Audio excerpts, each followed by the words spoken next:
Bueno, llegó el esperado día del eclipse. ¿Tienes listas las gafas, Ale? Aquí las tengo listas, Oli. Y fíjate encima lo que me he comprado también en el chino.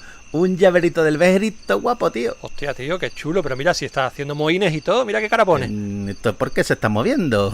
Joder. Coño, que empiezan a salir caras en el suelo y de todo, Oli. Esto empieza a oler raro, ¿eh? Tío, mira las manos esas gigantes que están surgiendo de ahí del mar. Me cago en la leche, tío. Ay, Dios mío, que en la mano de Dios me cago en todo. Pero tú puedes devolver esto. ¿Tienes el ticket de devolución por ahí? Yo creo sí, yo creo que voy a ir para el chino. Dame un segundo. No se admiten devoluciones. Vale, perdona usted.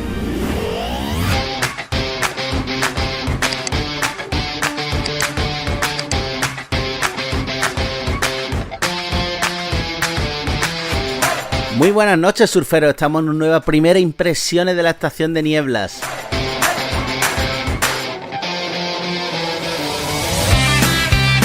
Y nos ponemos elegantes, sacamos nuestros mejores trajes, porque, damas y caballeros, señoras y señores, vamos a hablar de Berserk.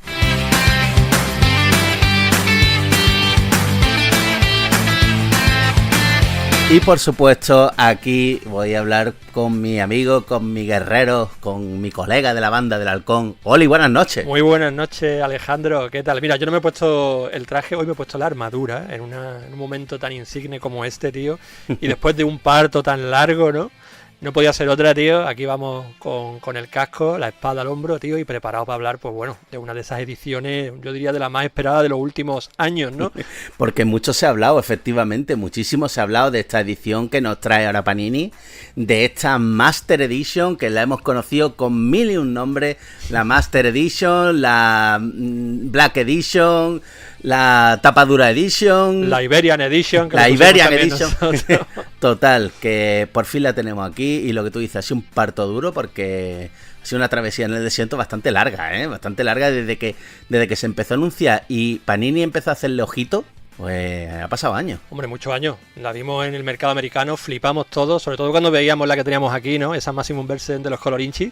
Y todos la deseábamos, empezamos a pedírsela a Panini y yo no sé la cantidad de años que han pasado, pero bueno, por fin, tío, por fin la tenemos aquí, la tenemos en las manos, la podemos analizar, la podemos comentar, tío, y yo creo que podemos decir que por fin tenemos Verse en la edición que merece. Ok, iremos desgranándola poquito a poquito, ¿vale? Si os parece, así que yo creo que sin más historia vamos para allá, pero con ganas, ¿eh? Esta vez un vamos para allá, pero con cojones.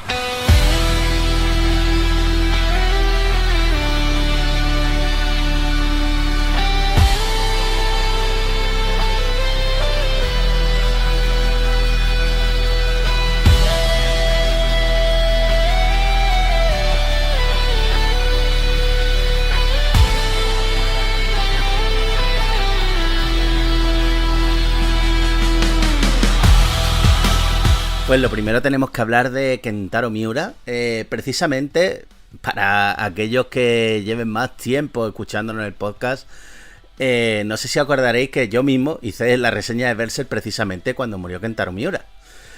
Lo comentamos, hablamos de lo que había hasta el momento, no recuerdo realmente hasta qué tomo llevamos, creo que llevamos hasta el 30 y algo, 40, no me acuerdo exactamente cuándo fue.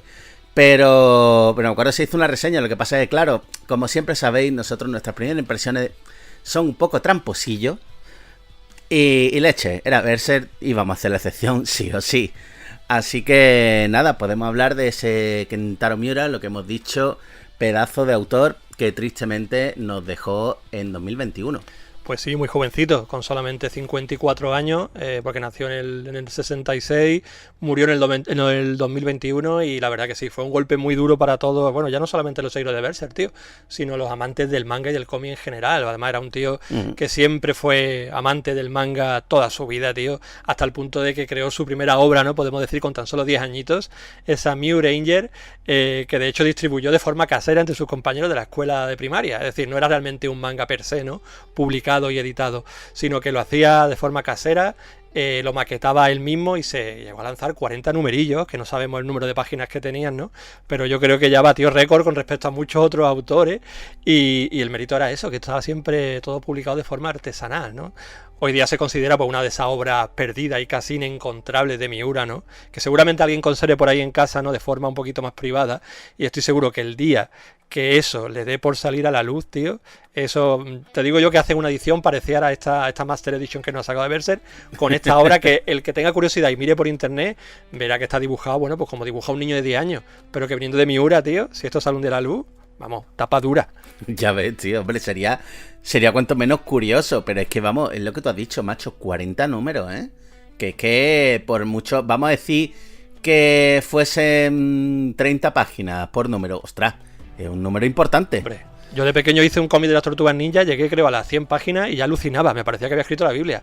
Pues Joder, imagínate macho. tú con 40 números de este señor, así que muy, muy épico, tío. Joder, mis cómics eran 5 páginas, así que me dejáis a la altura del betún.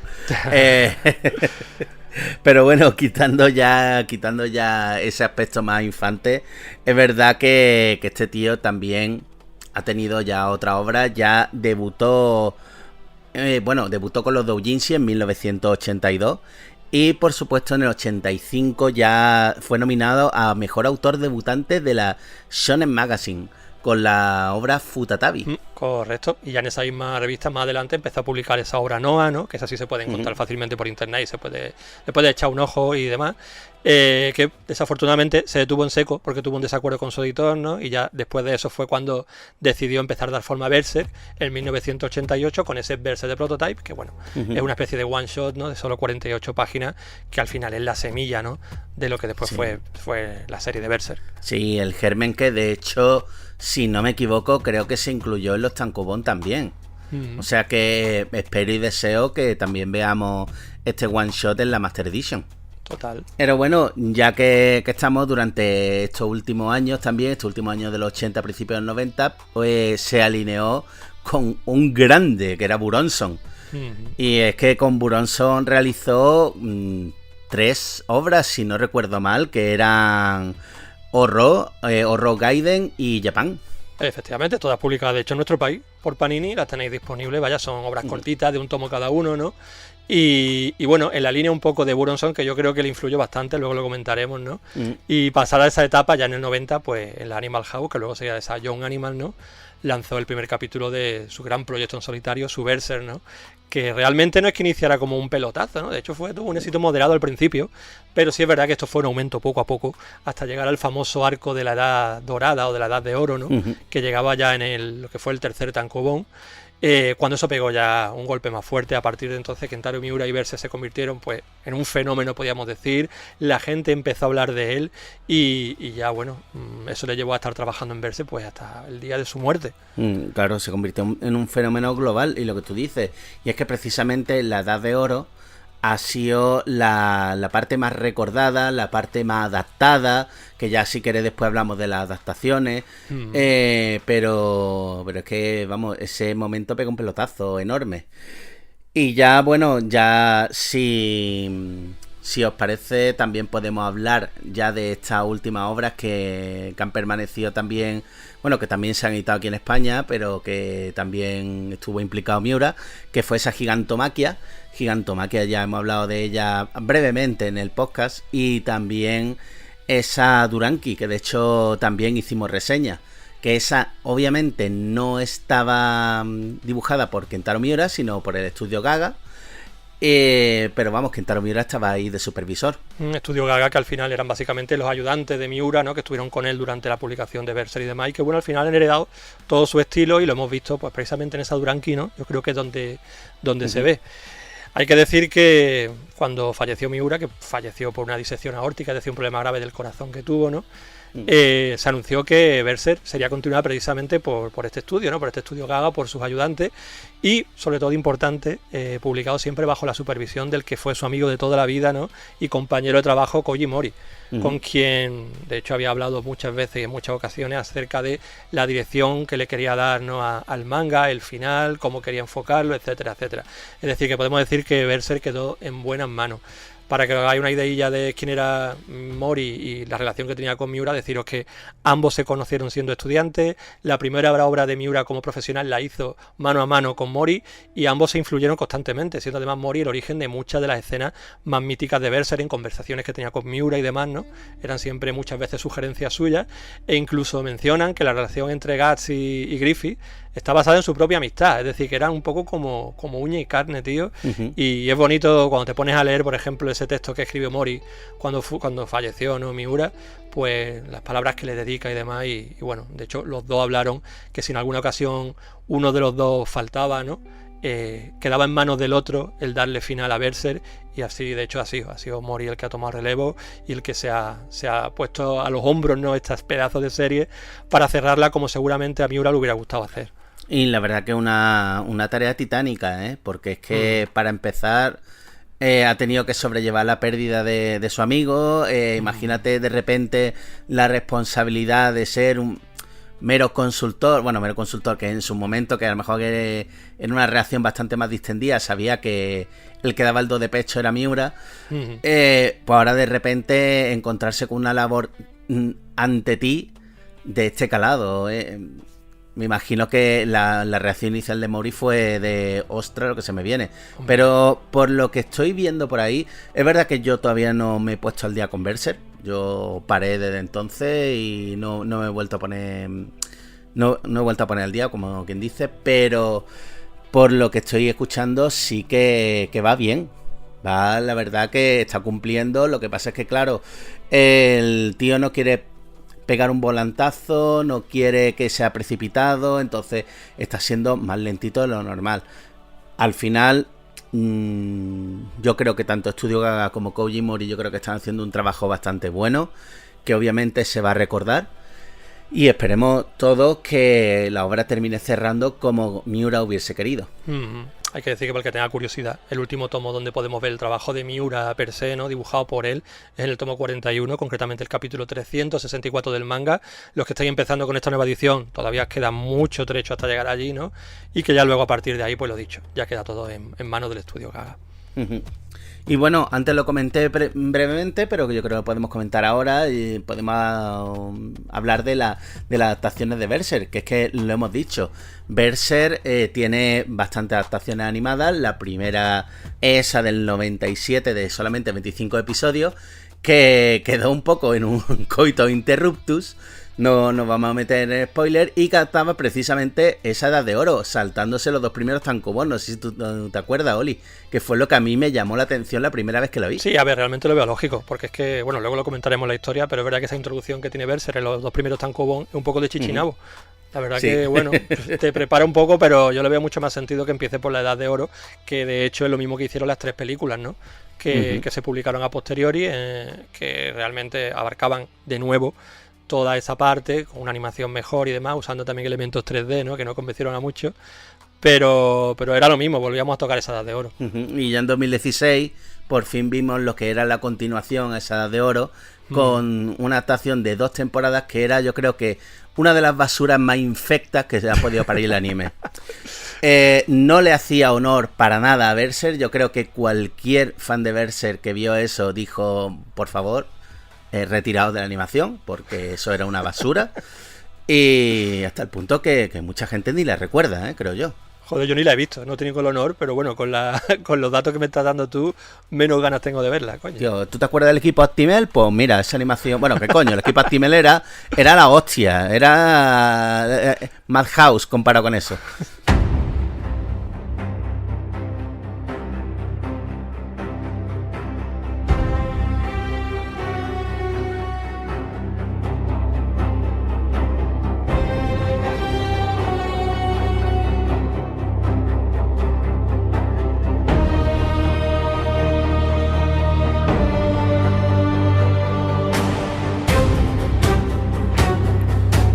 Bueno, y ahora yo creo que lo que nos ocupa, y yo creo que es lo más interesante de esta primera impresión, es precisamente hablar de la edición.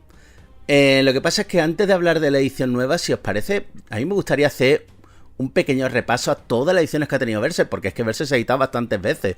Hemos hablado de adaptaciones, pero es que las ediciones de Berserk en España han sido cuantiosas. cuantiosas y tortuosas, ¿eh? Yo creo que debe ser de los mangas que más veces se ha publicado aquí en España y en más formato, ¿eh? Porque vaya recorrido. Bueno, hay que decir que empezó en 1996 con esa serie que trajo Planeta, ¿no? Planeta de Agostini en aquel momento, en formato comic book, que fueron 10 números, 375 pesetas cada uno, y que abarcaban simplemente los 2 primeros tomos japoneses. Después de esa no hubo ni continuación, nos quedamos ahí, y además que no se llamaba ni Berserk, si os acordáis, se llamaba Gatsu el Guerrero Negro, era, o algo así, ¿no? Sí, efectivamente, Gatsu el Guerrero Negro. Lo que te has dicho, 2 primeros tomos y ahí se quedó, ni continuación ni leche frita.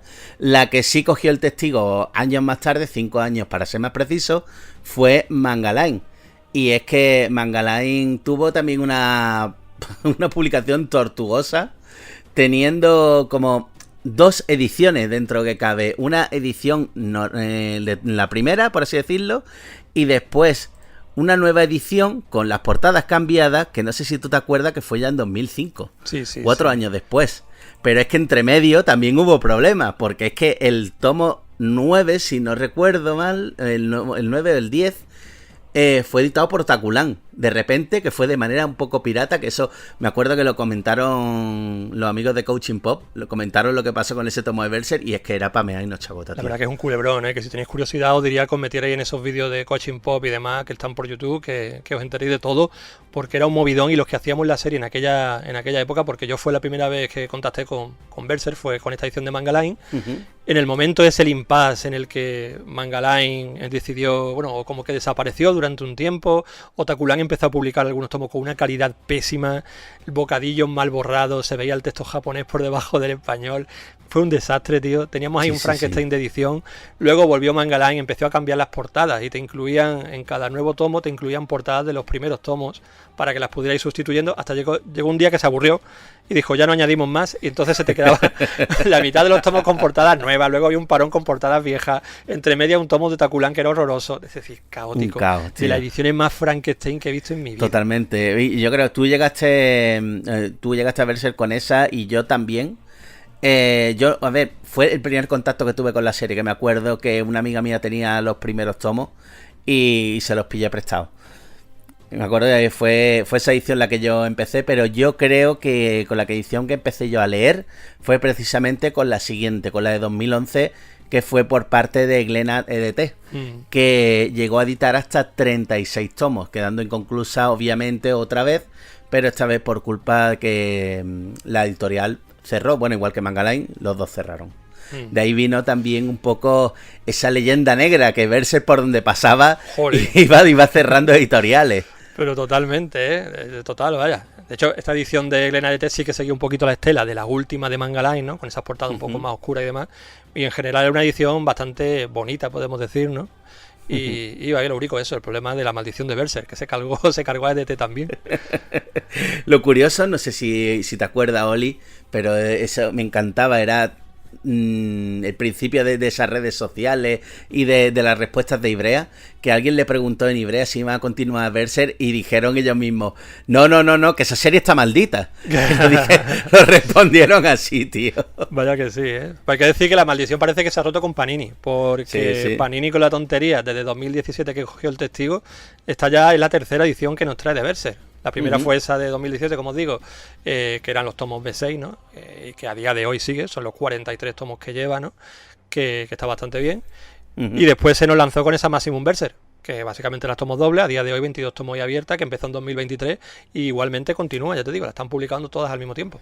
Ahí va, hay que decir que la de los tomos, la de los B6, Panini lo que se dedicó fue a continuar lo de DT, que no ha reeditado lo antiguo, que eso es otra polémica más a añadir a Panini dentro de las 1.000 millones que tiene, pero ellos decidieron que no iban a reeditar, que no iban a dejar colgados a aquellos lectores que seguían el tankobon, cosa que me parece loable, pero que no iban a reeditar lo que querían la suya, en este caso fue la Maximum. La verdad que es un movimiento editorial curioso, tío, porque además precisamente con esta edición es con la que más regalitos y chucherías ha ido incluyendo Panini, ¿no? A lo largo de la colección. Recordemos, lo que sé, el tomo 41 que venía con láminas y demás, luego también venía con mini poste, la baraja del tarot de Berserk, que creo que era en el tomo 42. Es decir, que como es una edición que dentro de lo que cabe la han tratado muy bien, pero si las quieres hacer, te encuentras que del 37 para abajo, o mejor del 36 para abajo, no lo localizas porque Panini ha pasado de editarlos.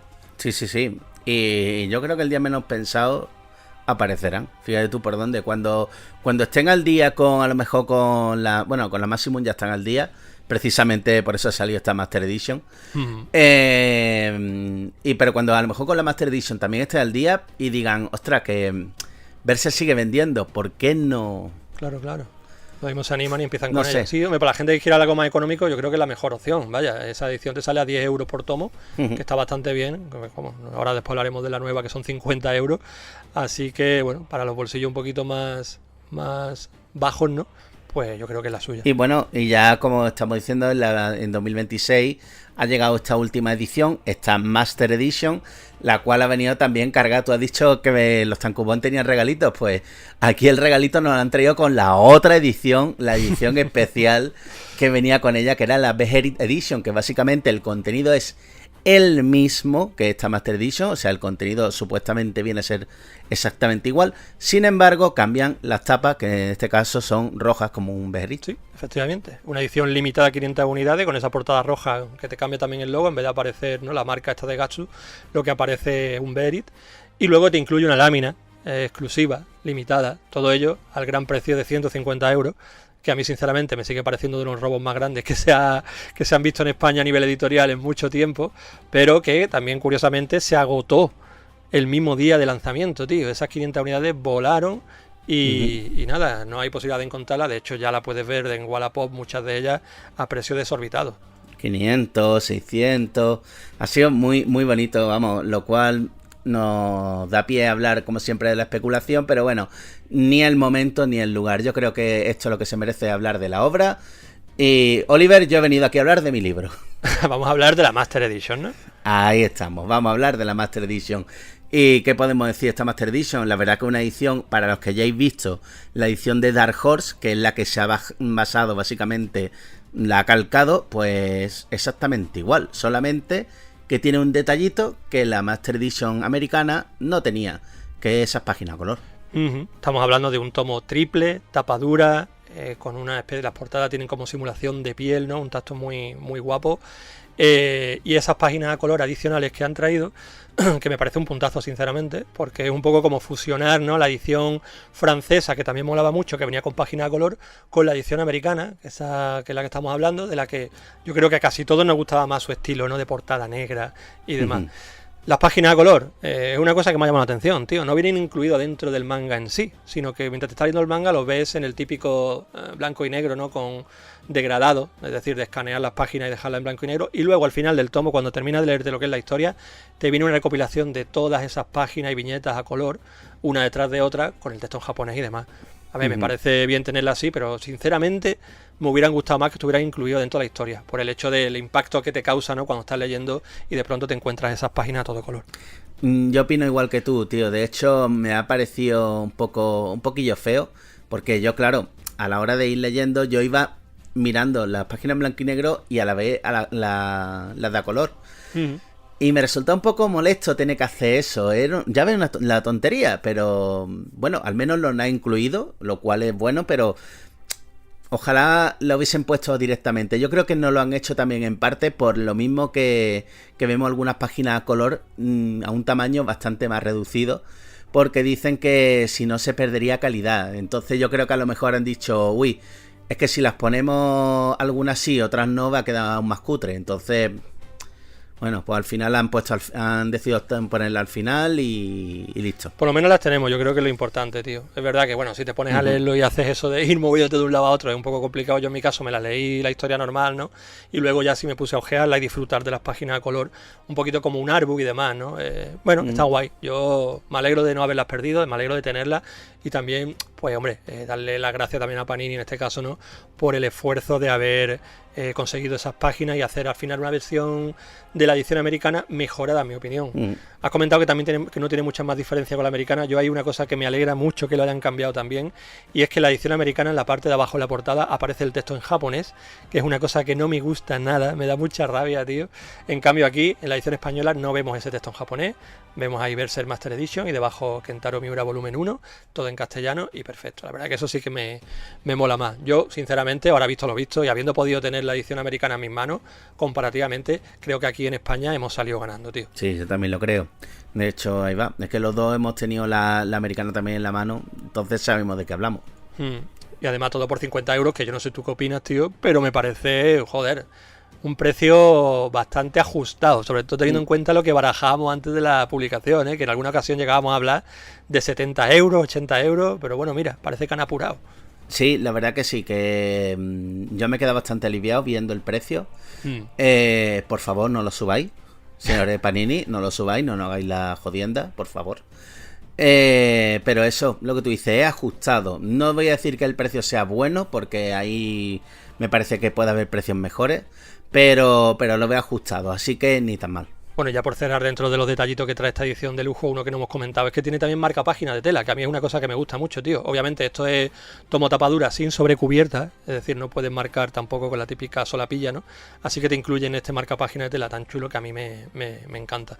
Todo ello además hay que decir que viene siempre retrastilado, es decir, el tomo viene en tienda, yo imagino que a partir del 2 también lo seguirán haciendo así, no lo puedes ojear, así que bueno, está bastante cuidado. Yo no sé, Ale, cómo se te ha quedado a ti las portadas después de la lectura, ¿no? A mí se me ha mantenido bien, es decir, lo típico de que te deje marcas y tal, yo no, en el mío no he visto, pero es verdad que puede ser proclive a ese tipo de marcas, ¿no? Sí, de hecho, lo he sufrido, yo que se ve que en vez de dedo tengo morcilla, pues se parece el tomo cuando terminé de leer que había estado comiendo un bocata chorizo mientras me leía Berserk, lo cual me dejó bastante descontento en ese aspecto. Pero bueno, yo eso lo quiero dejar para impresiones finales, así que si te parece no lo comento mucho más.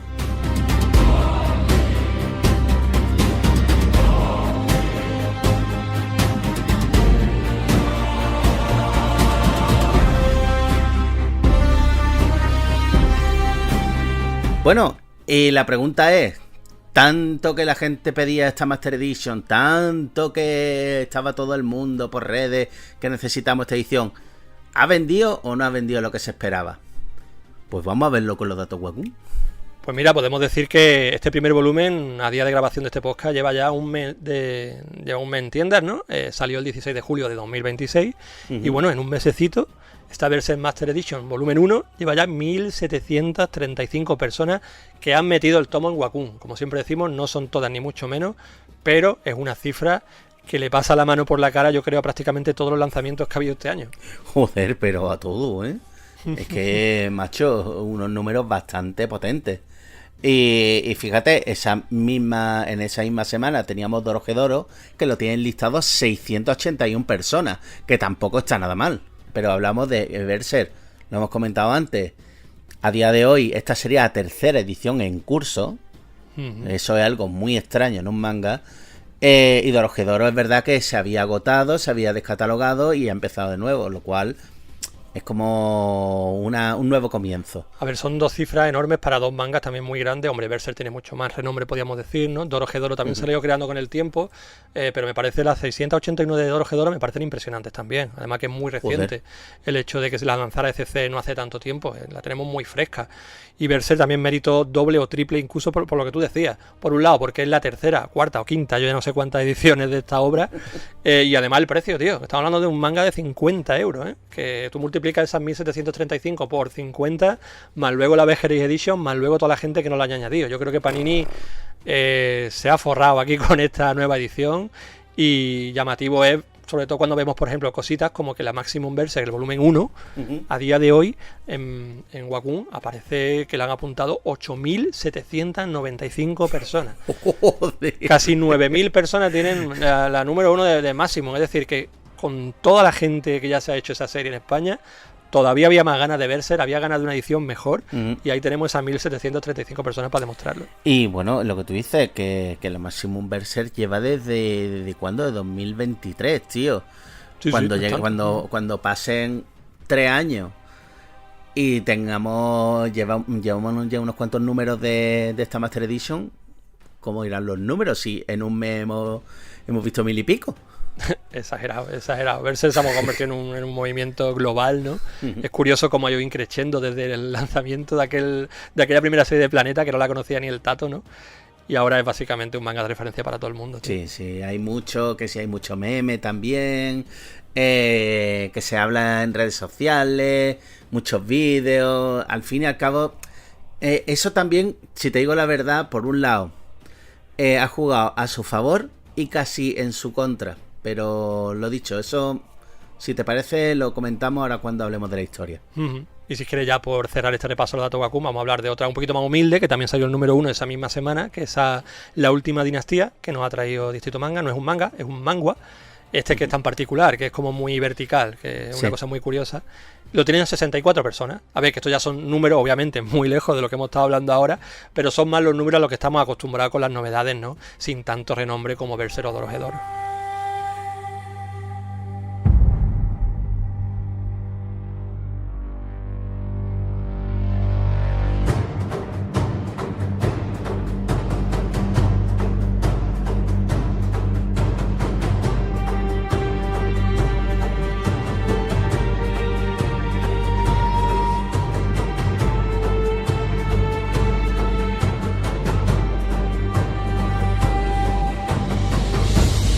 Bueno, aunque ya hicimos la reseña de Berserk hace ya bastante años, 5 sin ir más lejos, pues yo creo que aún así vamos a recordar un poquito del argumento, de qué iba esta Berserk. Vamos a dar unas pinceladas por lo menos, ¿no? Porque en Berserk, bueno, pues nos sumergimos en un universo de fantasía medieval oscura. Yo creo que es el manga de este tipo más conocido de todos los tiempos. Aquí vamos a seguir a Guts, que es un misterioso guerrero vestido de negro y armado hasta los dientes, ¿no? Que además siempre lleva una espada enorme a la espalda y que al principio de este volumen, de esta serie, pues lo vemos viajando de ciudad en ciudad, siempre en solitario, ¿no?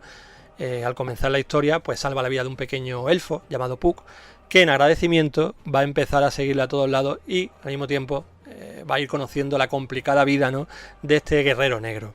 Allá donde va Guts, pues le persiguen criaturas de otro mundo que intentan matarlo, van muertos vivientes, espectros, demonios, sobre todo al caer la noche, ¿no? Aparecen y le hacen la vida imposible y él, bueno, pues tiene que defenderse. Y además, este Guts parece ir detrás de un grupo llamado La Mano de Dios, unos poderosos seres que al parecer están relacionados con un misterioso estigma, ¿no?, que Guts tiene marcado en su cuello. Durante este primer volumen triple, pues lo dicho, vamos a ver a Guts y a Puck deambular un poco por diferentes ciudades, enfrentarse a distintos enemigos y finalmente, al final ya del volumen, que vendría a ser el tercer tomo Tankobon, pues nos vamos a meter en el pasado del protagonista, en lo que viene a ser el inicio de ese arco que hemos comentado tan popular, ¿no?, el más popular de Berserk, que es la Edad de Oro. Efectivamente, una de las partes que, como ya hemos dicho, que más impresión había causado, más buena impresión había causado a la gente, que bueno, es una lástima para aquellos que han comprado este tomo esperando leer esto, pues se ha quedado un poquito en un coito interruptus, pero bueno, así ahí va, pero si cogen el segundo con más ganas. Si han vendido 1000 y pico este primero, pues que venda 1000 y pico el segundo, que no venga esa bajada exponencial que viene siempre. Hombre, hay que decir eso, lo bueno va a venir en el segundo realmente. Este primero es bastante introductorio, como pasaba de hecho al comprarlo en Tankobon, obviamente. La putada que en Tankobon tenías que comerte 3, ¿no?, que tenías que estar varios meses ahí hasta llegar a este punto. Aquí hemos llegado de golpe. A mí me ha parecido mucho mejor, sinceramente, leer toda esta parte que digamos sería el presente, ¿no?, de Gatsu.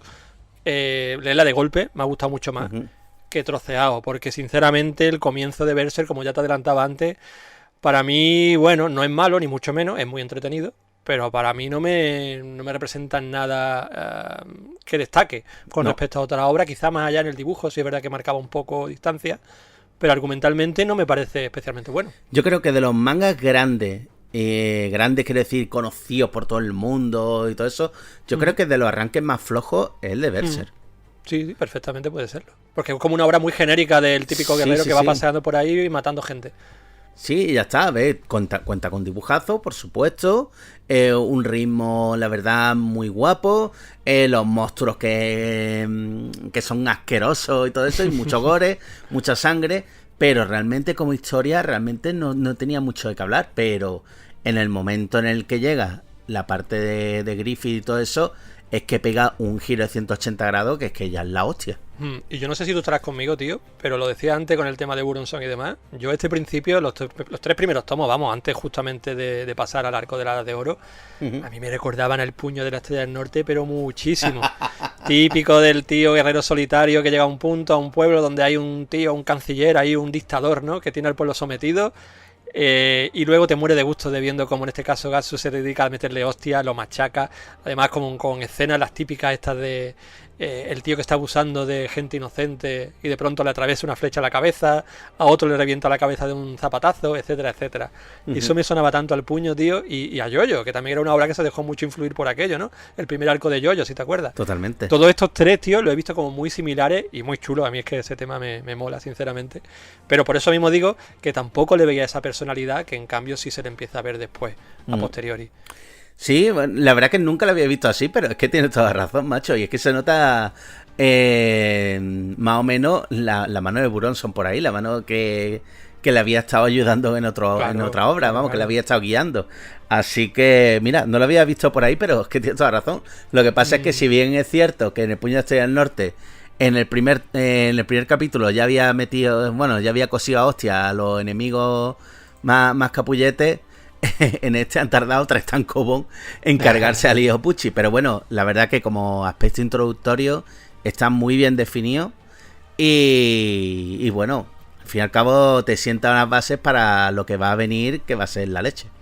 Además yo creo que te pone tiene un par de elementos que sí que me parece que destacan incluso en estos capítulos iniciales, que por un lado es el personaje de Guts, que a mí me parece un personaje muy chulo, te lo venden como un guerrero oscuro, despiadado y demás, ¿no? Pero yo creo que desde el primer momento te lo dibujan como un personaje con matices, tío. No es el típico como explota el Puño de Estrella del Norte, ¿para qué nos vamos a engañar, no? Sí, El típico Kenshiro, sino que tiene matices, porque tú lo ves como un tío muy oscuro, pero después también lo ves que tiene un fondo un poquito más blando, vamos a decir, ¿no? Debajo de esa máscara tan dura que tiene. Sí. Lo vemos muchas veces lamentarse, intentar poner un muro delante de la gente, pero a veces como que intenta traspasarlo, ¿no? Porque empatiza con esa niña que se encuentra, por ejemplo, con el mismo Puck, que también lo rechaza mucho, pero me parece que lo quiere rechazar porque sabe que si se pone cerca suya puede acabar sufriendo. Entonces vemos que es un tío, un guerrero oscuro y duro, pero que tiene una parte mucho más humana de fondo que poco a poco se irá abriendo. Claro, es que eso obviamente no me quería meter ahí porque eso lo vamos a ir viendo en sucesivos tomos, pero sí. No, pero yo creo que destaca ya desde el primero, ¿eh? Es decir, no estamos haciendo spoiler de nada, yo creo que en este primer tomo hay muchos momentos donde se ve ya un Guts que, coño, que no es simplemente un guerrero con el cerebro muerto, todo lo contrario, se ve que está sufriendo y en muchas viñetas y en muchas escenas del primer volumen el propio Puck lo dice. Sí. Dice, veo que hay algo detrás, no sé de dónde viene este aura, ya no solamente asesina, sino dice que tiene un aura de tristeza detrás, ¿no? Ese tipo de cosas lo dice continuamente y te lo demuestra. Y me parece que ya del primer momento por lo menos le da un matiz al personaje diferente. Sí, eso se ve sobre todo al final del tomo 3, justo antes de la Edad de Oro, cuando lo de la muchacha esta, que clamaría venganza y no sé cuánto. Sí, no, a ver, yo creo que se ve. Y bueno, de hecho, precisamente este final, justo antes de lo que tú dices de la Edad de Oro, yo creo que vemos ahí otro punto importante que también para mí destaca, porque bueno, podemos decir el epílogo, ¿no? De este inicio es muy épico, sin entrar tampoco en spoiler, y no vamos a comentar mucho más, pero sí que demuestra un poco el objetivo de Guts, lo vemos ahí ya más claro, ¿no? Empezamos a hacernos preguntas y es lo que nos va a ir resolviendo poco a poco, de hecho muy poco a poco, todo el arco de la Edad de Oro. Nos va a explicar de dónde viene, pues bueno, esta marca de Guts en el cuello, ese odio, ¿no? a estos personajes, a ese Griffith que menciona, y me parece muy guay. La verdad que ahí sí que a partir de ese momento ya sí que dices, coño, aquí a ver, espérate, que parece que hay algo más grande escondido detrás que simplemente un tío pegando mandoble aquí y allí. Yo fíjate que me he leído ya el principio de Berserk unas cuantas veces. Entre lo que te he dicho, la edición de Manga Line, la edición de Glenad, la edición, o bueno, escaneos que yo también me leí en su momento en inglés. Yo tengo el principio ya más que revenido. Y el principio, de hecho, me lo estaba leyendo y estaba como, venga, capítulo a capítulo casi. Pero llega un momento en el que ya mete la directa y dices tú, esto, venga, tiro para adelante. Sobre todo lo que tú dices, cuando empiezan a presentar algunos elementos que ya van a ser notorios en la obra. Y distintivos, tío. Porque bueno, al principio podíamos definirlo un poco como más genérico, ¿no? Sí, fantasía oscura y tal, vale. Pero ya al final te mete elementos mucho más propios suyos, más de la mitología Berserk, podemos decir, ¿no? Y lo hace muy interesante, está muy guay. A mí, ya te digo, me ha molado mucho mencionar, sin decir mucho más, que ahí al final esa influencia de Cliff Barker, esa Hellraiser y demás, yo creo que se nota también, que a mí Total. personalmente es un universo que me encanta, y cuando lo vi en su día eso me dejó fascinado, dije, hostia, Es que son es que los cenobitas, era lo mismo. ¿eh? Eran los cenobitas. Después sí que en el dibujo lo podemos comentar un poco más, pero ahí hay mucha influencia, bueno, y es que lo ha dicho el propio Miura, lo comentaba, sus influencias son muy claras. También le mola mucho Frazetta y cosas así, ¿sabes? La fantasía oscura europea le gusta mucho, todo ese tipo de cosas está metida ya no solo en el dibujo, que ya digo que ahora después hablaremos, sino en la propia historia. Se ve que tiene un pozo muy oscuro, decadente y muy chulo, tío. A mí me mola. Y de hecho todas estas nuevas series que nos están llegando a día de hoy de fantasía oscura, como siempre decimos, yo creo que casi todas beben del estilo de Berserk. Sí, y es que Miura nunca lo ha ocultado, pero es que la verdad que lo sabe hacer muy bien para que no caiga en el plagio barato. No, exacto. Ha conseguido crear un mundo propio y ya en este primer volumen lo vamos a ir viendo.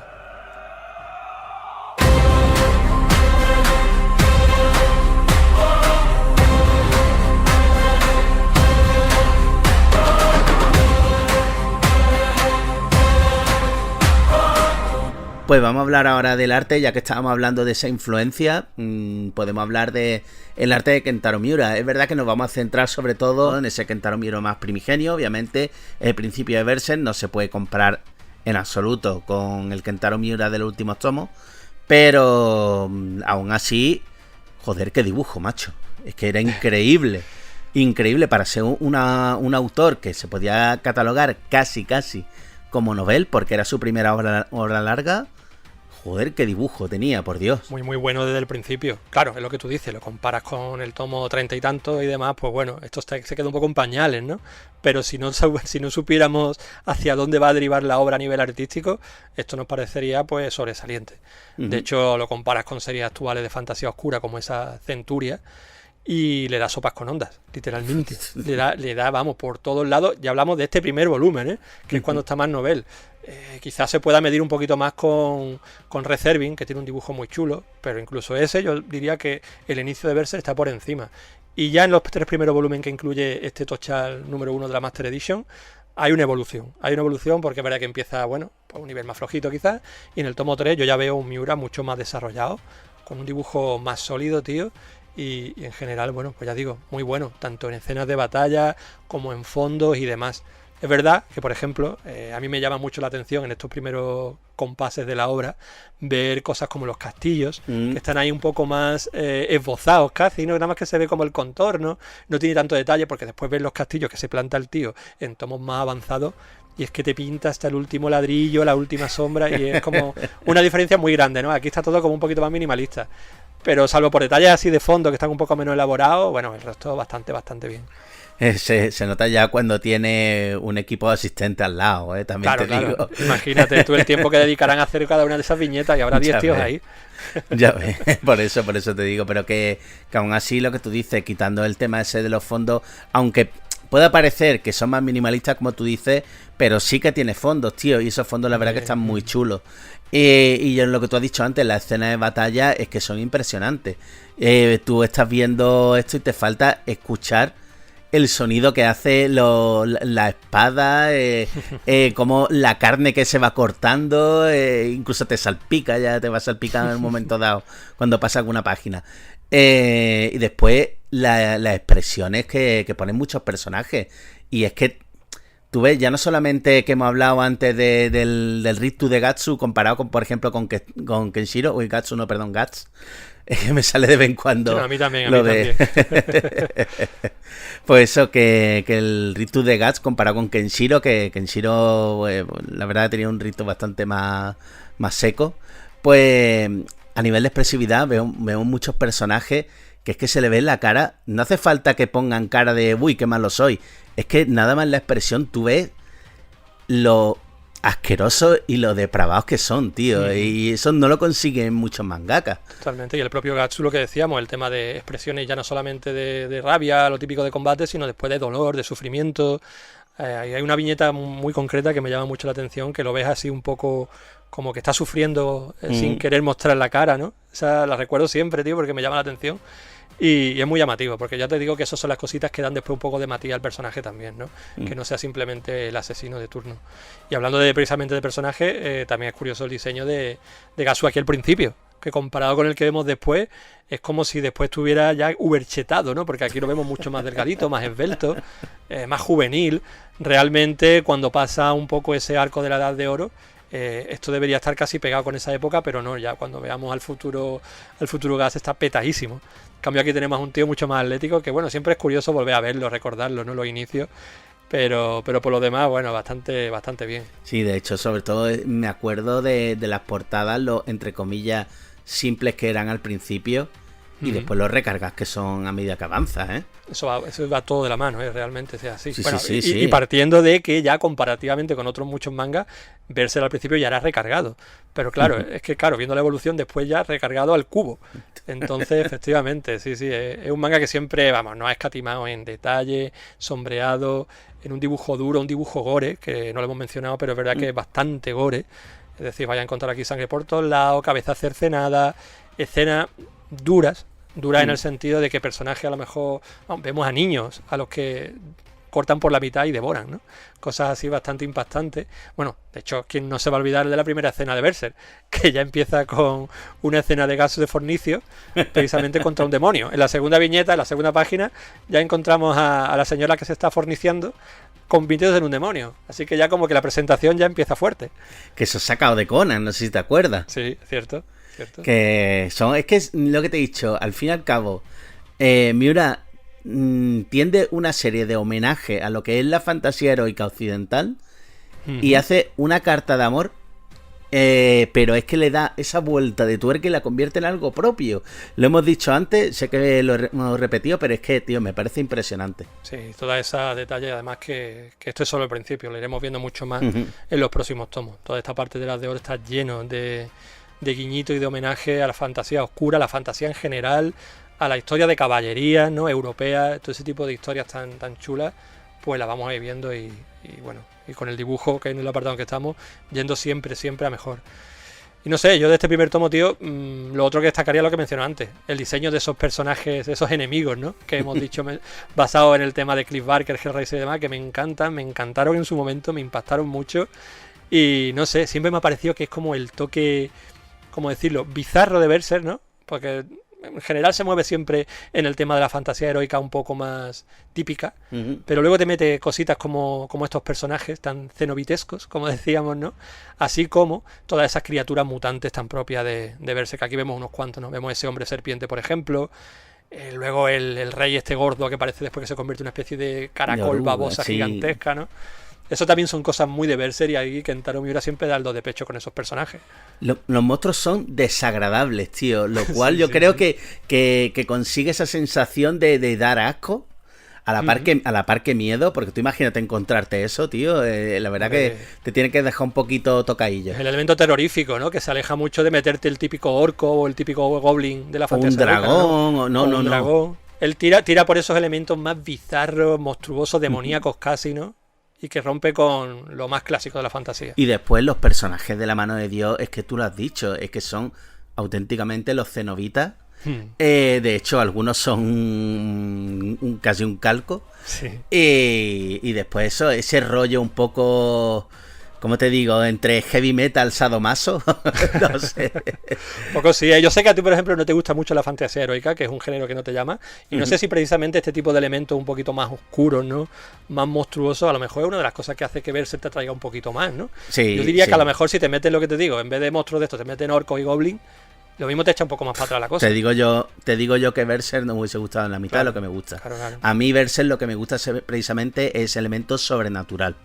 A mí el dragón y mazmorra, que sí, que está guay, que a lo mejor en una obra de, ¿qué te digo yo?, de 5 o 6 tomos si me hubiese enganchado, o si me hubiese podido enganchar precisamente por el dibujo.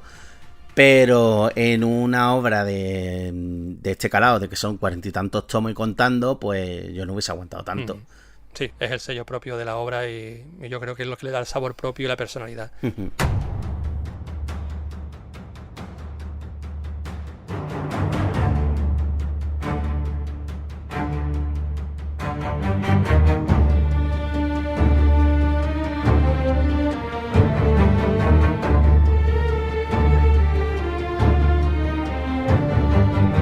Y bueno, ya que estamos aquí, si te parece, vamos a dar nuestras opiniones finales, nuestras impresiones finales. Yo antes de eso quiero tener una pequeña reflexión, si me lo permite, Oli.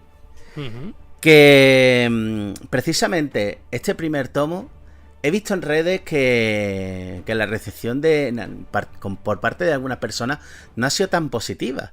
Porque muchos de ellos se han quedado, y esto es Berserk, y es que esto es...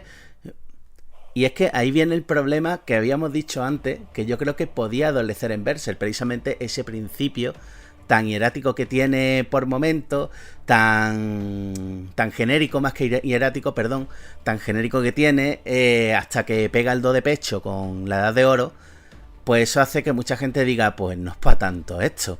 Y yo creo que ahí mucha gente se está encontrando con eso, hay que hacerle ver a la gente que es que Berserk continúa y que lo bueno viene ahora. Claro, como buena obra larga además en este caso, y que de hecho, como hemos hablado antes cuando hablábamos del autor, ¿no?, de Miura, básicamente fue su primera obra de larga duración con la que estuvo después toda su vida. Es decir, que cuando empezó esto era un tío bastante novato. Aquí estaba dando sus primeros pasos, estáis viendo las primeras páginas de una obra mastodóntica que se desarrolló durante muchísimos años. Esto empieza a coger carrerilla, pues yo te diría ya básicamente a partir del segundo tomo de la Master Edition. Sí. Es decir, a partir de ahí ya vais a ver Berserk brillar al 100%. Entonces, claro, bueno, los primeros tomitos pues siempre se han sabido que no son precisamente lo mejor de Berserk, y de hecho, lo que hablábamos antes cuando hablábamos de la versión en anime, siempre se lo saltan. ¿Quién va a querer contar esta historieta tan de chichinabo, no? Realmente no te terminan de enganchar, son muy genéricas y tal, y yo lo entiendo, vaya. Así que bueno, simplemente no os dejéis llevar por todo ese hype que la gente te ha vendido de que esto es lo mejor del mundo, intentar leerlo con la mente en blanco, ¿no?, o sin generaros demasiadas expectativas, e ir disfrutándolo tomo a tomo, porque cuando os queráis dar cuenta es muy probable que estéis súper enganchados. Pero es verdad que de primera no es la gran obra que todo el mundo te quiere hacer creer que es. Que eso tú que has dicho es lo que nos pasó a ti y a mí, precisamente. Que yo me acuerdo que yo me empecé a leer Berserk diciendo, bueno, y esto es para tanto, ¿vale? Había escuchado hablar mucho de la serie y tal, sobre todo del anime, que en aquel momento pegaba mucho con los fansub y todo eso, a principios del 2000.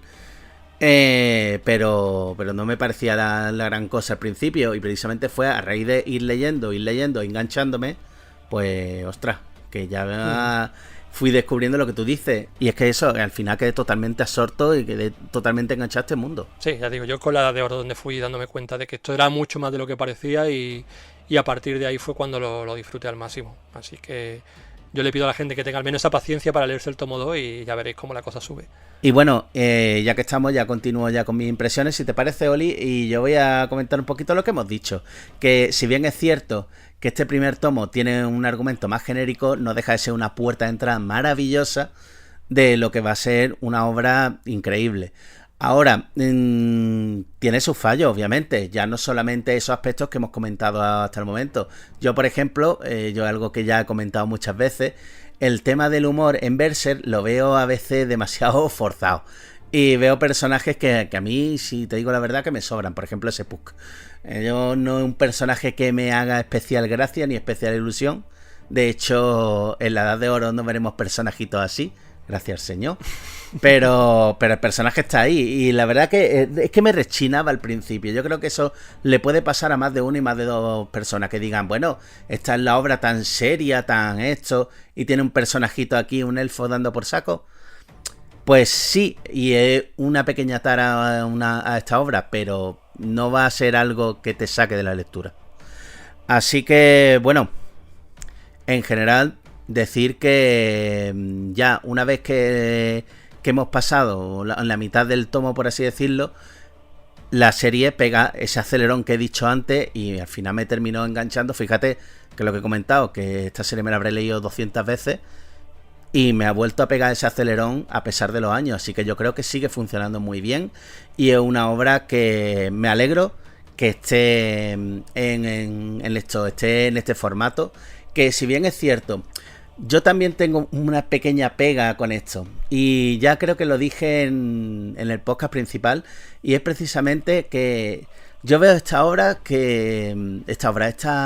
tipo de ediciones que se están convirtiendo en algo demasiado impersonal. Fíjate que me gusta esto de tener la portada negra con el símbolo este de la maldición y todo eso, está muy guay, pero al final tener 14 tomos iguales me da la impresión muchas veces de que está hecho para esas personas que como que, entre comillas, se avergüenzan del manga y que quieren tener algo más, entre comillas, literario. Me da esa sensación a veces y me da un poco de rabia. Ojalá hubiese tenido alguna portada o algo así diferente, porque, por ejemplo, hemos visto ediciones muy buenas, con unos lomos brutales, pero que después conservan algún tipo de portada. Por ejemplo, las de SD que están haciendo ahora de Mortadelo y Filemón. Es muy elegante el lomo, pero la portada después está ahí. Pero vamos, eso son tonterías mías. Son pensamientos míos, pero no tiene por qué compartirlo el resto. Yo a ese respecto, tío, sí que pienso que estas ediciones como que intentan destacar, ¿no?, una obra, en este caso con mucho renombre, ¿no?, dentro de tu biblioteca. Sí es verdad que lo hemos hablado en el podcast principal, lo de si todas salieran así ya perdería un poco esa idea, ¿no?, ese concepto, que es lo que parece que en Estados Unidos está empezando a ponerse de moda, de sacar muchísimas así. Es verdad que por ahora es verdad que están sacando tochales de cosas muy top, rollo Berserk, Vagabond, Vinland Saga, ¿no?, ese tipo de obras que, coño, casi que te diría que todas se lo merecen. Pero yo creo que como comprador, cuando te compras una edición así, no debe guiarte tanto por qué bonita, como hace mucha gente con el tema de los libros y los lomos de colores, perdona, con las paginitas estas de colores, el canto, ¿no?, que te pintan y demás. Esto te lo tienes que comprar porque tú consideras que realmente se merece un lugar de honor y una edición de honor dentro de tu biblioteca. Y así es como yo me he comprado esta Berserk. Es verdad que si ahora todas las que salen me las compro, pues como va a perder un poco esa gracia. Exacto. Pero para mí Berserk se merece esta edición tan propia, tan guapa, tío, por eso, porque para mí es una serie, una edición, una colección muy, muy especial. Y una cosa también que, si me permites que te interrumpa, que el tamaño, tío. A mí el tamaño, el ver los dibujos de Miura en este tamaño, claro. Sí. Por eso es por lo que más me ha ganado. Más que porque tenga tapa dura, más que porque la portada sea negra, es el tamaño. Y es que la verdad que es un gustazo ver una obra así. Sí, el tamaño para mí también es prácticamente lo mejor. De todas las que se han publicado en España, obviamente es la más grande. Y eso en el caso del dibujo de Miura, pues joder, no sabéis cómo lo vamos a agradecer a lo largo de los tomos. Y bueno, respecto a mi opinión general, pues de este primer tomo, decir lo que ya hemos comentado un poco antes, no es el mejor arranque del mundo, sinceramente. Es un buen arranque, es divertido, es muy entretenido, pero tampoco creo que sea una cosa que la gente se lleve las manos a la cabeza diciendo, Dios mío, esto es mi nueva Biblia, la religión está aquí. Sí es verdad que cuando va avanzando, al final sobre todo, ya vamos viendo ciertos detallitos que te hacen tener más curiosidad, ¿no?, por la historia de Guts. Y luego se nos introduce, pues nada, unas pocas páginas del inicio de esa edad de oro que yo creo que no da del todo tiempo, ¿no?, a sumergirte en ella y apreciar lo guapa que está. Pero bueno, ya digo, como introducción, pues bien, pues entiendo un poco quizá la gente que jamás ha leído Berserk y se han llevado un chasco, porque el 80% del tomo es una historia bastante genérica de un tío pegando mandoble y matando monstruos. Así que yo, si tuviera que valorar este primer tomo, pues ya te digo, después diré la nota, pero no lo pondría mucho más arriba que, por ejemplo, el inicio de Reserving, el inicio de Centuria, que hemos comentado antes, etcétera, etcétera, donde yo creo que la obra se va a poner mejor a partir de siguientes números.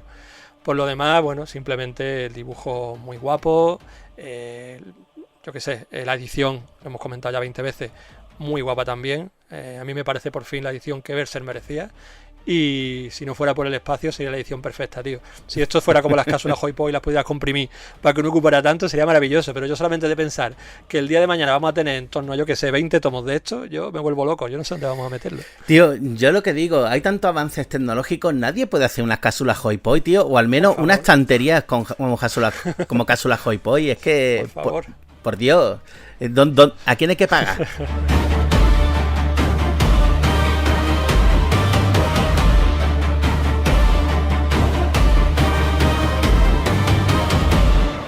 En fin, bueno, y en cuanto a la nota, yo creo que podemos darle nota. Vamos a hablar de este primer tomo, obviamente, pero yo voy a juntar tanto edición como primeras impresiones de tomo. Y yo creo que le voy a dar un 8. Pues mira, por ahí ando yo le daría un 7,5. Es verdad que por la edición quizás se merecería un poco más, pero bueno, al final la historia tiene más peso y creo que este primer volumen, bueno, ahí anda, en el notable, tío. 7,5 me parece justo.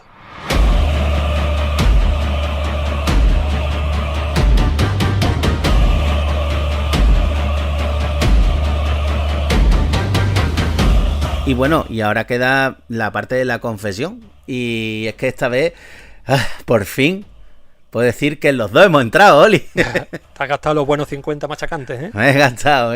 Obviamente hay cosas por las que merece la pena invertir y otras cosas en las que merece menos la pena invertir.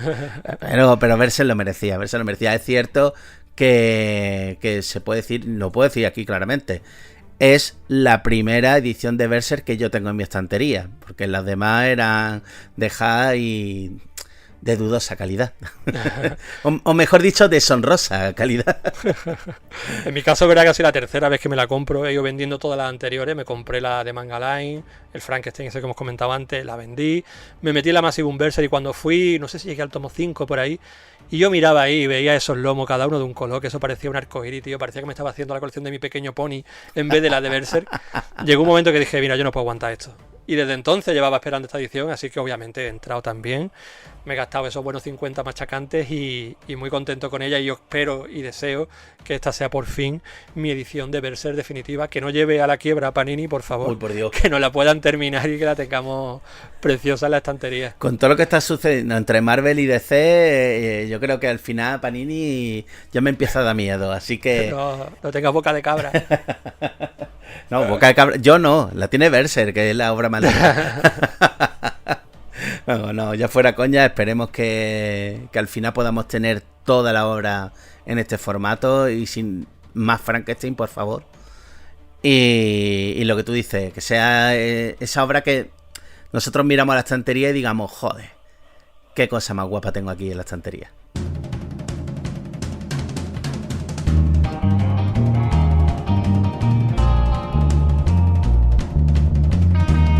Y bueno, pues ya está. Vamos a dejar esto por aquí, Oli. Nada, muy buenas noches y nos vemos en la siguiente, que espero que sea prontito. Pues sí, muy buenas noches, Alejandro. Nos hemos quitado una espinita gorda que teníamos clavada, ¿no? Ya por fin podemos dar carpetazo a la historia de Berserk, yo creo, en la estación de niebla. De hecho, esta vez ha sido un poco al revés, ¿no? Empezamos con la reseña, ahora hemos hecho el primeras impresiones y nada. Sí, muy contento con esto, tío. Sí, nada. Un abrazo, tío. Muy buenas noches para ti. Muy buenas noches a todos los surferos que estáis por ahí escuchándonos. Y nada, a disfrutar de Berserk como Dios manda. Efectivamente, a disfrutar de nuestras lecturas, que es lo que más nos interesa. Y nada, vosotros queremos saber, como siempre, qué es lo que os ha parecido. Dejadnos vuestros comentarios, tanto en iVoox, nos tenéis en Instagram, nos tenéis en YouTube, nos tenéis donde queréis. ¿Os queréis en la nevera? En la nevera estamos también, en donde haga falta. En fin, un saludo a todos y nos vemos en la siguiente. ¡Hasta otra!